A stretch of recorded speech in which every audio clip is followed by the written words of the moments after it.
오늘 우리가 함께 파헤쳐볼 작품은 서양 문화의 뿌리라고 해도 과언이 아닌 책, 바로 오비디우스의 변신 이야기입니다.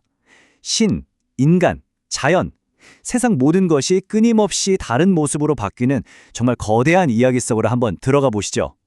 그런데 말이죠, 이 작품은 그냥 재미있는 시나 모험집이 절대 아닙니다. 여기에는 아주 흥미로운 미스터리가 하나 숨어 있어요. 도대체 어떻게 이 책 한 권 때문에 저자가 평생 집으로 돌아오지 못하는 유배를 당하게 됐을까요? 그것도 당시 세상에서 가장 힘이 셌던 로마 황제의 손에 의해서 말입니다. 일단 스케일이 어마어마합니다. 무려 15권에 250개가 넘는 신화가 담겨 있으니까요. 하지만 이 수많은 이야기를 단 하나의 문장으로 깰 수 있습니다. 바로 영원한 것은 아무것도 없다는 거죠. 모든 것은 변한다는 이 단순한 진리, 이게 핵심입니다. 자, 그럼 이 변신 이야기가 대체 뭐가 그렇게 특별했을까요? 첫 번째 파트에서 그 독특함을 한번 살펴보죠. 이 책은 우리가 알던 서사시랑은 완전히 다른 물건이거든요. 먼저 변신 이야기가 뭔지 간단하게 정의부터 해볼게요. 기원 후 8년에 나온 책이고요. 세상이 처음 만들어질 때부터 시작해서 율리우스 카이사르가 신이 되기까지의 모든 역사를 변신이라는 키워드로 엮어낸 정말 장대한 서사시입니다. 오비디우스는 한마디로 서사시의 규칙을 그냥 다 무시해버렸어요. 보통 서사시엔 위대한 영웅이 있잖아요. 여기엔 그런 거 없습니다. 주인공이 없어요. 이야기는 계속해서 다른 이야기로 점프하고 막 심각한 비극이었다가 갑자기 빵 터지는 농담으로 분위기가 바뀌기도 하죠. 그래서 가짜 서사시다, 반서사시다 이런 말까지 들어요. 그리고 이 모든 난장판의 중심에는 꼬마 신 큐피드가 있습니다.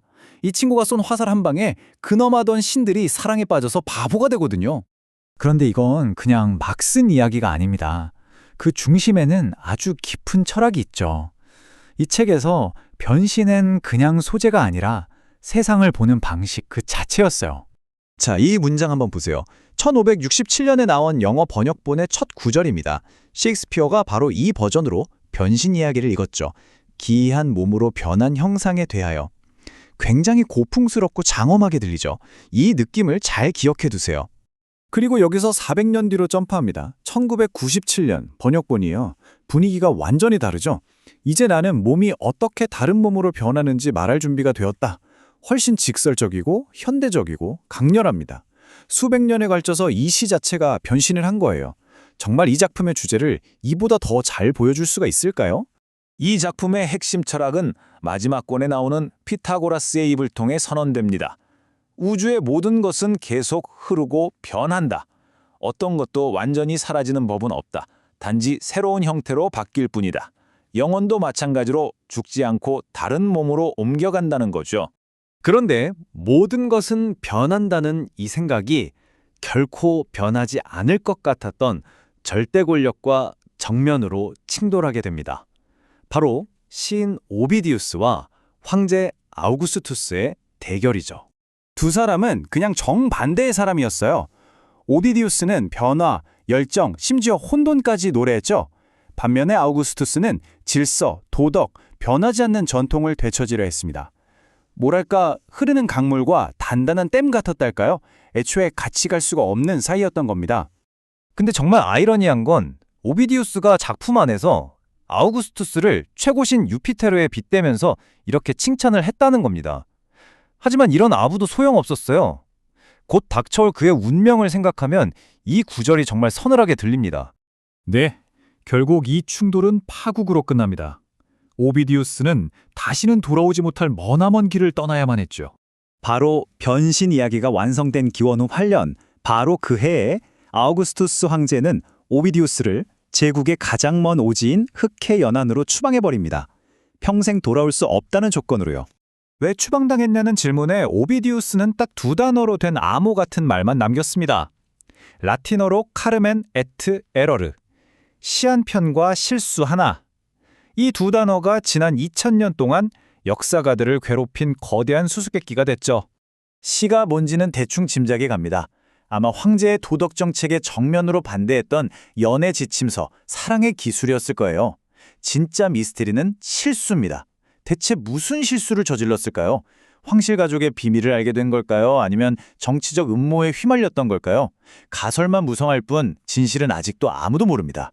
하지만 이야기는 여기서 끝나지 않습니다. 한 인간은 비극적으로 끝났지만 그의 작품은 오히려 영원한 생명을 얻게 되거든요. 이제부터가 진짜 재밌습니다. 핵심은 바로 이거예요. 황제는 오비디우스라는 사람은 쫓아낼 수 있었지만 그가 쓴 이야기는 쫓아낼 수 없었습니다. 그리고 결국 그 이야기는 로마 제국보다 더 오래 살아남았죠. 이 책은 그냥 박물관에 처박힌 유물이 아니었어요. 끊임없이 새로운 창작을 이끌어내는 살아있는 영감의 원천이었죠.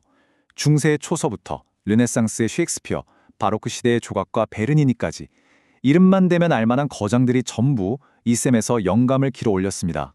그 영향력은 우리 생각보다 훨씬 구체적입니다. 혹시 로미오와 줄리엣 아시죠? 셰익스피어가 그 이야기의 아이디어를 바로 이 책에 나오는 피라무스와 티스베의 이야기에서 얻었어요. 그뿐만 아니라 단테의 신곡, 수많은 명화들, 현대 영화나 소설까지. 이건 그냥 서양 예술의 DNA 같은 겁니다. 가장 놀라운 건 오비디우스 자신도 이걸 알고 있었다는 거예요. 그는 책의 맨 마지막에 이렇게 썼습니다. 내 작품은 이제 끝났다. 신의 분노도, 불도, 칼도, 심지어 시간조차도 이걸 파괴하지 못할 것이다. 나는 명성 속에서 영원히 살 것이다. 라고요. 정말 소름 돋게도 그의 예언은 그대로 이루어졌습니다.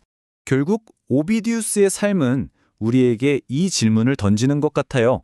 한 시대를 풍미했던 제국과 시대를 넘어 살아남은 이야기, 과연 무엇이 더 강할까요?